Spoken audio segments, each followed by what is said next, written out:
हमारे दक्षिण भारत की एक कथा सुनो ध्यान से। दक्षिण में हमारे श्री वैष्णव संप्रदाय का एक स्थान है श्रीरंगम। तो श्रीरंगम में एक वैष्णव रहते थे, उनका नाम था धनुर्दास। क्या नाम था? धनुर्दास जी जो थे ये रूप में बड़े आसक्त थे। इनको रूप देखना बड़ा अच्छा लगता था, सुंदर सुंदर रूप हो। भगवान की इनके ऊपर दया हुई और इनकी जो पत्नी थी वो इतनी सुंदर थी, इतना सुंदर रूप था उसका, उससे इनका ब्याह हो गया। अभी पत्नी को ही देखते रहते थे, उसका रूप इतना लावण्य मधुर। कहां तक कहें कि जब पत्नी चलती थी तो ये उसके ऊपर छत्र लेकर के उल्टे चलते थे, उसको देखते हुए चलते थे छत्र लेकर के, इतनी सुंदर। एक बार श्री रंगनाथ भगवान की यात्रा निकल रही थी, पालकी यात्रा,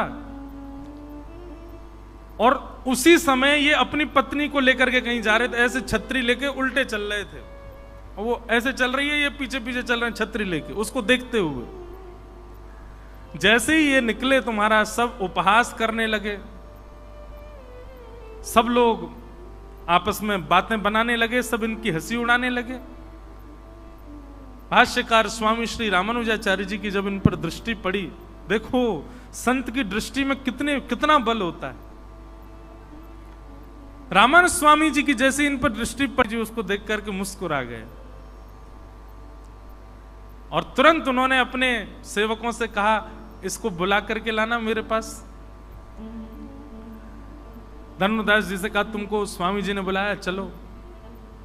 धनुर्दास जैसे ही गए स्वामी जी के पास, उन्होंने कहा, आज रंगनाथ भगवान की यात्रा निकल रही थी, तुम अपनी पत्नी के ऊपर छत्र लेके चल रहे थे उल्टे। बोले, महाराज मुझे अपनी पत्नी से बहुत प्रेम है, उसका रूप बहुत सुंदर है। मेरा मन होता है कि जब मैं उसको बाहर लेके जाऊं, उस पर धूप ना पड़े, उसके ऊपर छतरी रखूं और उसका रूप निहारता रहूं, इसलिए मैं उल्टा चलता हूं। तो रामानुज स्वामी जी महाराज के मन में ये भाव आया, ऐसी निष्ठा, ऐसा चिंतन, ऐसा समर्पण यदि कोई ठाकुर जी के लिए कर दे तो ठाकुर जी प्रसन्न हो जाए, प्रकट हो जाए।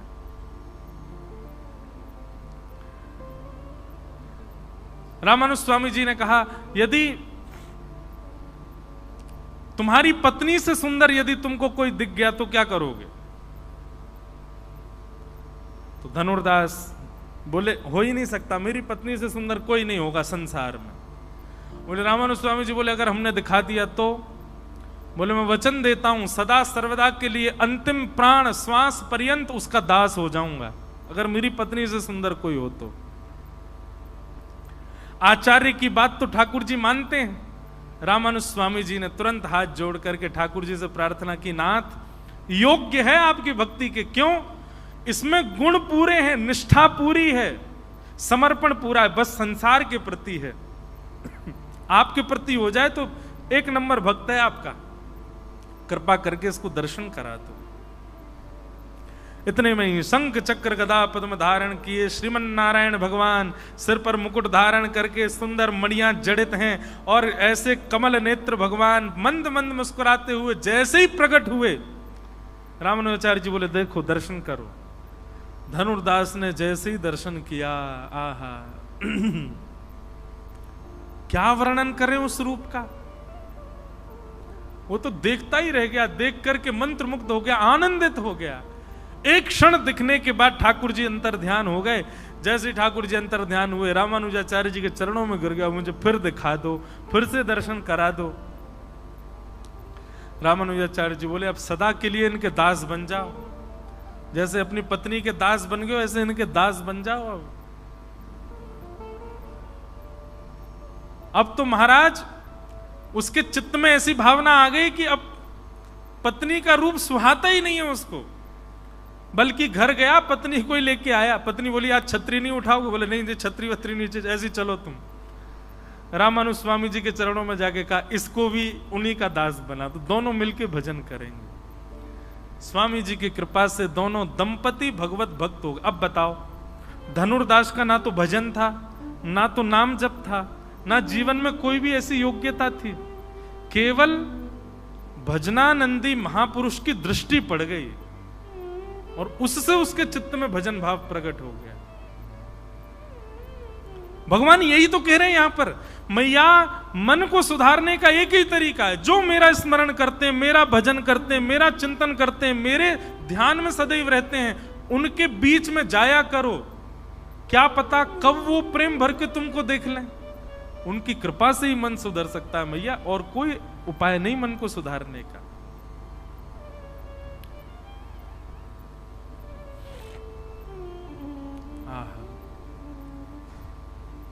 ऐसे भगवान उपदेश दे रहे हैं। इस प्रकार देवूती माता ने अनेक प्रश्न किए, समस्त प्रश्नों को हम प्रणाम करते हैं। आगे मैया ने 4 प्रकार के भक्तों के बारे में, इतना बढ़िया प्रसंग है, 4 प्रकार के भक्त होते हैं। भगवान से पूछा गया आपको कौन से प्रिय होते हैं, तब ठाकुर जी ने अपने प्रिय भक्तों के बारे में, मुझे कौन प्रिय लगते हैं, उनके बारे में बताया। 4 प्रकार के भक्तों के बारे में तो हम नहीं करते चर्चा, बड़ा होगा विषय। भगवान को जो प्रिय हैं उनके बारे में सुन लो। ठाकुर जी कह रहे हैं कि सालोक्य साष्ट सामीप्य सारूप्यैकत्वप्युत दीयमानं न गृह्णन्ति बिना मत्सेवनं जनाः। मैया सालोक्य साष्ट सामीप्य सारूप्य और एकत्वम, 5 प्रकार की मुक्ति होती हैं। 5 प्रकार की मुक्ति होती हैं। पहली मुक्ति का नाम सालोक्य मुक्ति। सालोक्य मुक्ति का मतलब है कि आपको भगवान का लोक मिल जाएगा। जिस लोक में भगवान रहते हैं उस लोक की प्राप्ति हो जाना, सालोक्य मुक्ति। दूसरी मुक्ति बताई साष्टी, उस लोक में भी भगवान के दर्शन की सुविधा आपको मिल जाएगी। सालोक्य मुक्ति में दर्शन होंगे भगवान के, इसका कंफर्मेशन नहीं है, घूमते रहो कभी ना कभी तो दिख ही जाएंगे। लेकिन शास्त्री मुक्ति में भगवान के दर्शन की भी सुविधा है। तीसरा बताया सामीप्य। तीसरी मुक्ति कौन सी, बोले ठाकुर जी के समीप में रहने का अवसर मिलेगा, सामीप्य। चौथी मुक्ति बताई सारूप्य, भगवान के जैसा ही रूप मिल जाएगा।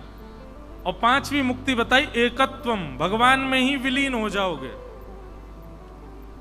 लेकिन भगवान कहते हैं मुझे जो भक्त प्रिय होते हैं मैया, वो कैसे होते हैं, बोले दीयमान न ग्रहणंती। इन 5 प्रकार की मुक्तियों को मैं उसके सामने रख देता हूं, ले लो तुम्हें कौन सी चाहिए। पर इन 5 मुक्तियों को भी हाथ जोड़ के कहता नाथ मुझे नहीं चाहिए, आप रख लो अपने पास ही। जैसे हमारे श्री नामदेव जी महाराज, पंडरीनाथ भगवान प्रसन्न हो गए उनसे, मांगो क्या चाहिए। नामदेव जी कहते हैं जो मांगूंगा सो दोगे। बोले हाँ, पंढरपुर आने वाले और आपके दर्शन को आने वाले हर वैष्णव की चरण रज मेरे सिर पर पड़े, ऐसा वरदान दे दो। ये प्रिय हैं ठाकुर जी को। और आज भी श्री नामदेव जी मुख्य द्वार पर ही समाधि है, नामदेव जी वहीं विराज रहे हैं।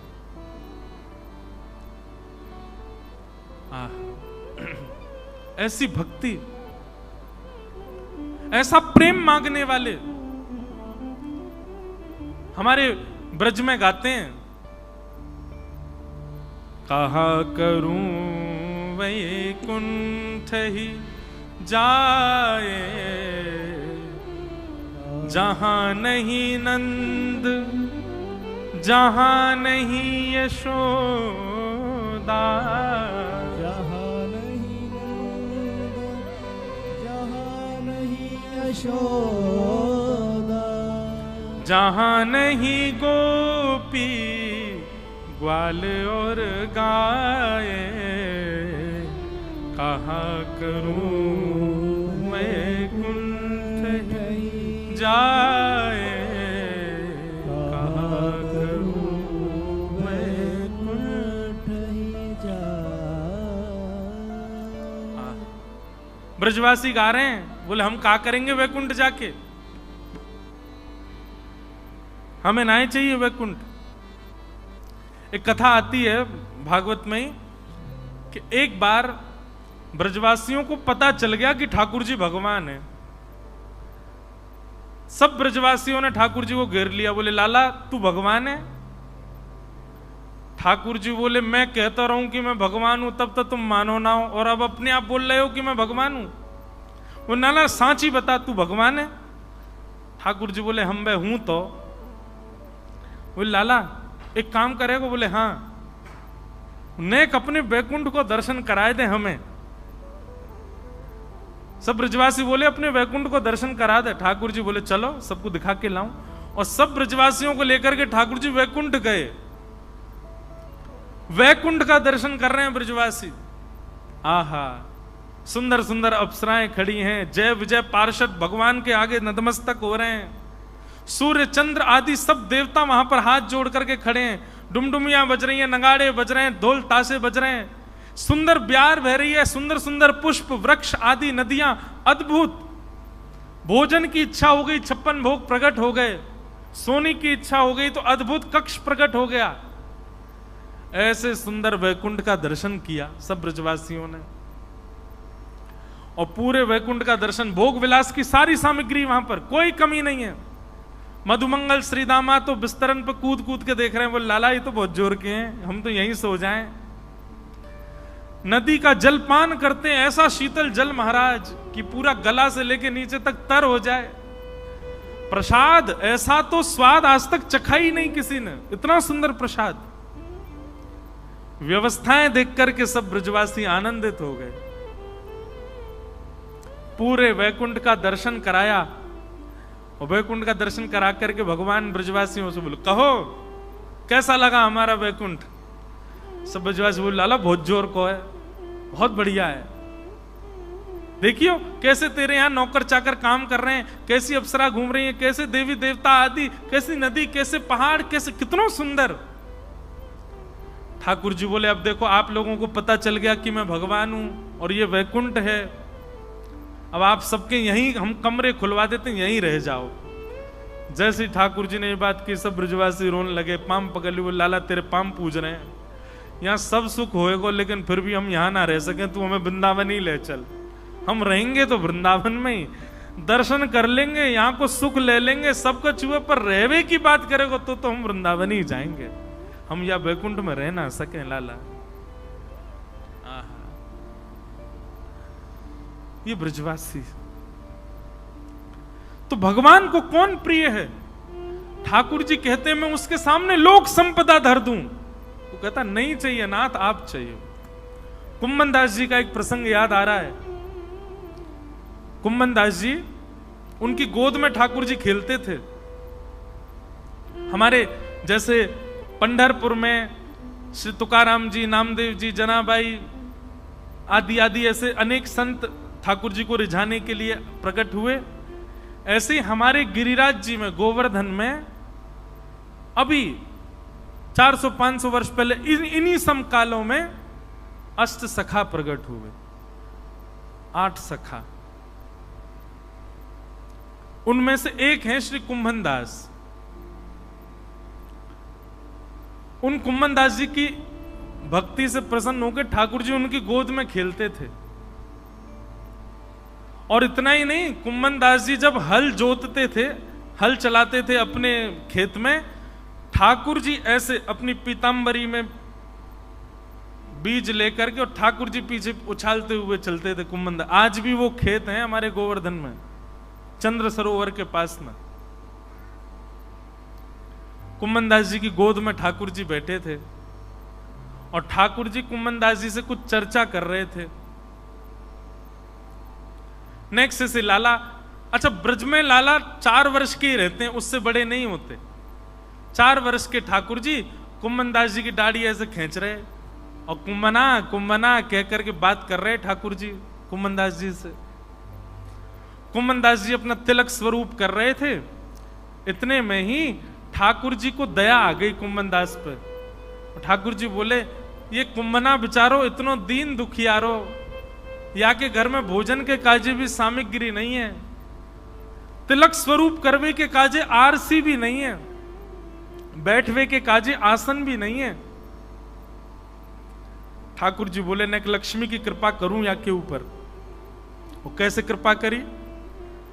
एक बहुत बड़ा राजा अपनी आदि संपत्ति दान करने के लिए आया ब्रज में, और वो ढूंढ रहा था कोई भजनानंदी संत मिले तो उसको मैं आदि संपत्ति दे जाऊं। उसने किसी से पूछा तो किसी ने 2-4 नाम बताए, उनमें से एक कुम्मनदास जी का नाम बताया। बोले वो भजनानंदी संत है, उनको दे दो। यहां ठाकुर जी कुम्मनदास जी की दाढ़ी से खेल रहे थे, मन में सोच रहे थे या पे ने कृपा करूं। इतने में ही राजा कक्ष में प्रवेश करता कुम्मनदास जी के में, और जैसे ही राजा आया ठाकुर जी अंतर ध्यान हो गए वहां से। कुम्मनदास जी की स्थिति क्या है? कहां चले गए? अरे लाला तुम कहां चले गए? ढूंढने लगे। अरे मेरो लाला कहां चलोगो? पर्दा उठा करके देखें, ऊपर झांक करके देखें, बाहर खिड़की से झांक, मेरो लाला अभी तो कछु कह रहे हो, मेरी दाढ़ी ते खेल रहे हो, कुम्मना कुम्मना कह रहे हो, कछु कहवे वारो, जन कहां चलोगे हो? राजा अंदर आया, अंदर आकर के बोला महाराज मैं आपके चरणों में प्रणाम करता हूं, मैं फलाने जगह का राजा हूं, अपनी आधी संपत्ति दान करना चाहता हूं आपके चरणों में। कुम्मनदास जी बोले भैया आधी संपत्ति अपनी ले जा और जितनी मेरी है थोड़ी बहुत यऊ को ले जा, पर मेरो लाला मुंह को वापस दे जा भैया। मेरो लाला जन कहां चलोगो? कुम्मनदास जी के चरणों में गिर गया। बोले आपको लेना पड़ेगा। बोले मैं तो को वचन देख भाई, दानी दान देवे, लेकिन लेवे वारी की इच्छा नहीं हो तो वो दान पाप हो जाता है। देवे मत, मेरी इच्छा हो तो दियो, मेरी इच्छा ना है ले जा या को वापस। घर वाले खड़े हो गए आकर के कुम्मनदास जी से बोले अरे ले लो ना, बच्चों के ब्याह करने हैं, घर में हमारे में इतनी कमी, बेचारा आधी संपत्ति दे रहा, ले लो ना। क्यों? बोले तुम सब चुप रहो, ले जा भैया अपनी संपत्ति को, ले, मोह नहीं चाहिए। राजा शाम तक बैठा रहा। कुम्मनदास जी बोले या तो ले जा, नहीं तो मैं जमुना जी में कूद के प्राण त्याग दूंगा। जब इस हट पे आ गए राजा बोला क्षमा करना, कान पकड़ता हूं, जा रहा हूं मैं। संपत्ति लेकर के राजा चला गया। घर वाले कोसने लगे अरे कुम्मनदास कोई समीप आया तुमको देने, तुमने मना कर दिया। कुम्मनदास जी रोने लगे, पतो ना कहां चले गए, मेरी गोद में ही बैठे, वो तो कुछ कह रहे, पतो ना कहां चले गए। अर्धरात्रि हुई, गोपाल जी फिर से आ गए। ए कुंभना, जैसे गोपाल जी को देखा दौड़ पड़े, अंग में पड़, कहां चले गए आप, मैं आपको ढूंढ रहे हो। ठाकुर जी के नेत्र सजल हो गए। ए कुंभना, तेरे घर की स्थिति देख करके, तेरे हाल देख करके, तेरे परिवार को भाव रख के मैंने मन में विचार किया कि मैं तो पे कृपा करूं, और मैंने वह राजा को चेतायो कि वो अपनी आधी संपत्ति तो को दान करके जावे, तेने स्वीकार क्यों ना कियो।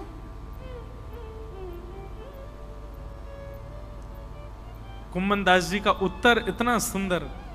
कुम्मनदास जी कह रहे हैं, बोले जय जय, यदि मैंने संपत्ति ले ली होती तो आप मोसों दोबारा पूछवे मेरे पास नहीं आते। मैंने अस्वीकार करी, यही मेरी गोद में दोबारा बैठे। मैंने लेवे से मना कर दियो, यही मारे आपके मन में चिंता प्रकट भई, और आधी रात आप चले आए। यदि संपत्ति ले ली होती तो आपको भी यूं लगती अब कुम्मनदास ठीक है, वाकू करन दो अपनो काम, आप दूसरी लीला में चले जाते। मेरे लैया सर्व संपत्ति तो आप हो नाथ, आपसे बड़ी संपत्ति मेरे काजे कोई नहीं।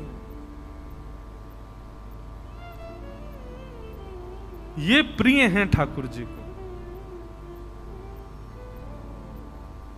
पंडरीनाथ भगवान के वीवीआईपी दर्शन के कार्ड मिल जाएं और तभी कोई घोषणा कर दे पंढरपुर में एक बहुत बड़ा फिल्म सितारा भी आया हुआ है, और जहां आप रुके हो वहीं रुका हुआ है, आपके ऊपर वाले कमरा में रुका है। उससे मिलने का समय भी 8 बजे का है, मंदिर जाने का भी 8 बजे का समय। बताओ क्या करोगे? मंदिर नहीं जाओगे। यहीं तो पड़े हम 7 दिन है, आज तो कल कर लेंगे दर्शन, आज तो उससे मिलने। हम ऐसे हैं, और फिर इसमें भी हम ये चाहते हैं कि ठाकुर जी हमसे प्रेम करें।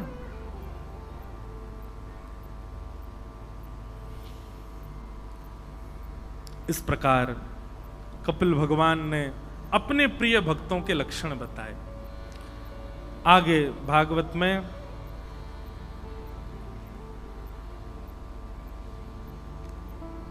ध्रुव जी का प्रसंग सुनाया गया। भगवान के परम भक्त श्री ध्रुव जी महाराज, जिन्होंने बाल अवस्था में ही वन में जाकर के ऐसा भजन किया कि ठाकुर जी उनके भजन से प्रसन्न हो गए, और प्रसन्न होकर के 5 महीना में ही प्रकट होकर के कहा वरदान मांगो। ध्रुव जी महाराज ने ठाकुर जी से वरदान मांगा है। योऽन्तः प्रविश्य मम वाचमिमां प्रसुप्ताम् संजीवयत्यखिल शक्तिधरस्वधाम्ना अन्यांश हस्तचरणश्रवणत्वगादीन् प्राणान्नमो भगवते पुरुषाय तुभ्यम्। हे नाथ, मैं आपको अपने सर्वांगीण अंग से प्रणाम करता हूं। भगवान बोले कुछ मांगो तो सही। तब ध्रुव जी महाराज एक वरदान मांगते हैं। भक्ति मुहु प्रवहताम त्वयि में प्रसंगो भूयादनंत महताम अमलाशयानाम येनांजसौल्वणमुरुव्यसनं भवाब्धिं येष्ये भवद्गुण कथामृतपानमत्त। हे नाथ, मुझे एक ही वरदान दे दीजिए, क्या आपकी कथा सुनने का मुझको व्यसन हो जाए। व्यसन समझते हैं? एडिक्शन। इतना सुंदर सूत्र मिलता है श्री ध्रुव जी महाराज की स्तुति से। मैं कथाओं में कभी कभी कहा करता हूं, संसारी लोग कैसे होते हैं? वो दुख में भी संसार को भोगते हैं, सुख में भी संसार को भोगते हैं। आज मेरा मन बहुत दुखी है, क्या करोगे? बोल आज तो मैं 1 बोतल पीऊंगा। आज मेरे यार की शादी हुई है, आज तो मैं जरूर पीऊंगा। आज मैं एग्जाम में पास हो गया, फर्स्ट रैंक आई है, क्या हुआ? आज तो पार्टी होगी, पिएंगे। आज क्या हुआ? आज मैं फेल हो गया, आज तो पीनी पड़ेगी भाई, दुखी हूं बहुत ज्यादा। आज मेरा ब्याह है, आज तो पीनी पड़ेगी। आज मेरी पत्नी छोड़ के चली गई, डाइवोर्स हो गया, अब तो पीना ही पड़ता, इसके बिना तो जी नहीं सकता मैं। व्यसनी संसारी व्यक्ति क्या करता है?